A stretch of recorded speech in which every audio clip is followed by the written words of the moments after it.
New book details Biden-Obama frictions and says Harris sought roles. Washington, AP.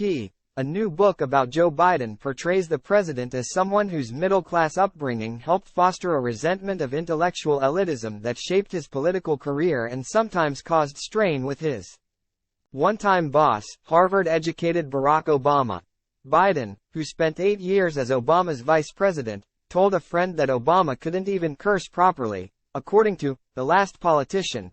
Inside Joe Biden's White House and the Struggle for America's Future, released Tuesday and written by Franklin Foer, a staff writer for The Atlantic. The book says Biden said Obama was unable to deliver a F-U with the right elongation of vowels and the necessary hardness of consonants. It was how they must curse in the ivory tower. Now, as the president runs for re-election, the early frontrunner among Republicans is former President Donald Trump, whose supporters can sometimes resent the perceived elitism of Washington's political class, suggesting some overlap with Biden.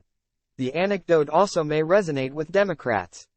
Ardent supporters of both Biden and Obama fondly recall the then vice president telling Obama in a private aside that was captured on a hot mic, "This is a big f***ing deal," during the signing ceremony for Obama's signature healthcare law in 2010.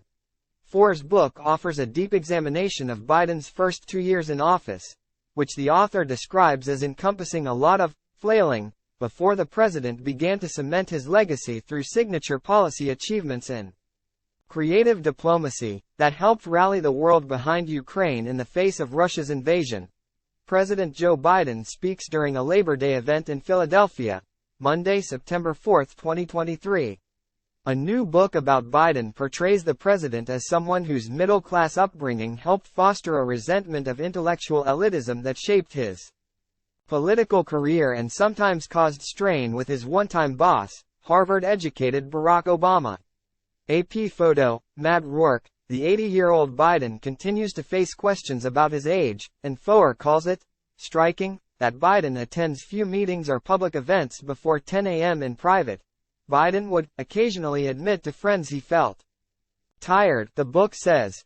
White House Press Secretary Karine Jean-Pierre was asked last week by a reporter citing an early excerpt from Foer's book if personal fatigue might help explain why Biden's morning schedule was often light. She responded, "That's a ridiculous assumption to make. Time equals 400 Ms. greater than Vice President Kamala Harris, struggles to carve out a role for herself as Biden's number 2 have been well documented." But Foer suggests Harris may have hurt her own cause in that area, initially asking to be in charge of relations with Scandinavia because it was away from the spotlight. The book reports that the vice president was initially excited about helping the administration tackle the root causes of immigration that have seen so many Central American migrants seeking asylum arrive at the U.S.-Mexico border, but that she eventually began to accept conventional wisdom that it was a thankless assignment. Foer's book says Biden tried to treat Harris more respectfully than he felt Obama often had treated him as vice president, calling her the vice president instead of my vice president. But, during his early days in office, as Biden was convening his team to combat the coronavirus pandemic, Biden joked that the nation's top infectious disease expert, Dr. Anthony Fauci, should sit in the vice president's seat.